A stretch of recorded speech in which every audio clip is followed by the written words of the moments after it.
rip it into bite-sized pieces. She'll hang on to it with her feet, and she'll take some slow bites. For a bird who could easily swallow this entirely whole, I've got 4 of them, she'll probably just take in little bite-sized pieces. She's rather, has some good manners. Not all raptors certainly have manners. But Tekenya here is, to me, the epitome of a local raptor. We see red tails everywhere we go. They're on poles and posts and signs and overpasses and light standards and fences, along the edge of open fields, on the tip of branches coming out from a forest, or at the very top of a pine or a spruce tree.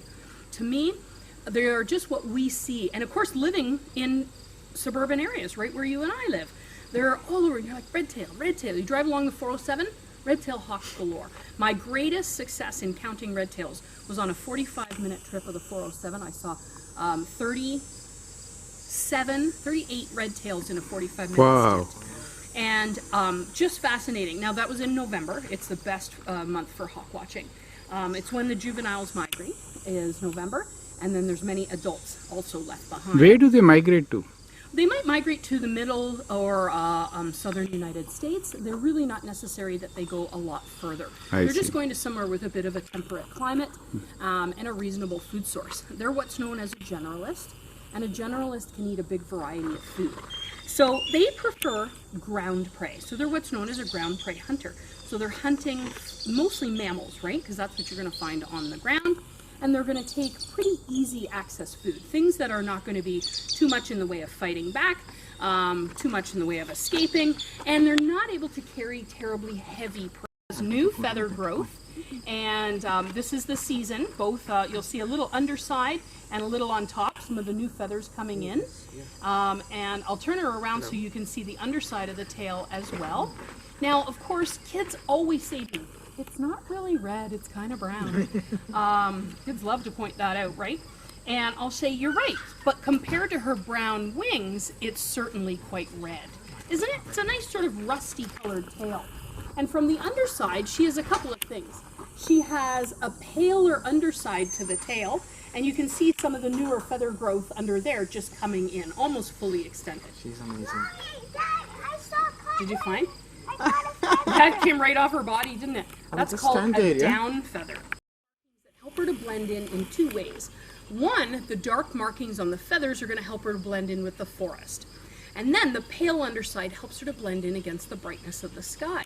It's called counter shading. It's a type of daytime camouflage. It's like sharks and whales. You know, they have counter shading, a pale belly and a dark back. Having that means the pale underside blends in against the sky above the water, the dark back to the darker ocean or water below. So having this is a means of her hiding. If she is to teeter while she's soaring into the sun's rays, she disappears from the prey below. Nobody can see her. She soars because she has a broad wing, and a broad wing is going to aid her in using the wind to help her travel. So a broad wing means this way, a deeper wing. And being able to soar is a means of saving energy. So while she's soaring, she's scoping the ground. So it's a vantage point, it's a view while she's soaring. We'll keep going here. Can you hear her talking? Yep. Asking for more food. And she's going to crop up, so you'll see her kind of fill her crop. Now, Tekenya is a little dark. In terms of red-tailed hawks, the ones we'd see in our neighborhoods tend to have a whiter belly, almost a creamy white belly, and then a big brown belly band of feathers. Those field marks are more of your southern Ontario hatches. A more northern Ontario redtail would be named a Harlan's redtail, so we assume she would have been a northern hatch.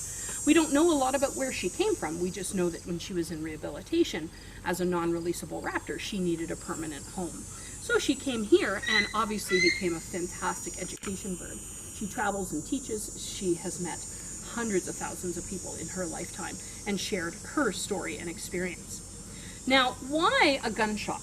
Well, we don't know. The thing is that either she was considered a nuisance animal, so neck and shift the food in her crop, kind of turning it over as she is adjusting to make room for the last of her chick. Now, here at our center, there she gets mice, rat, chicks, chicken, quail, squirrel, rabbit on occasion. In fact, she just killed a squirrel the other day. She's welcome to eat what enters her home on her own terms.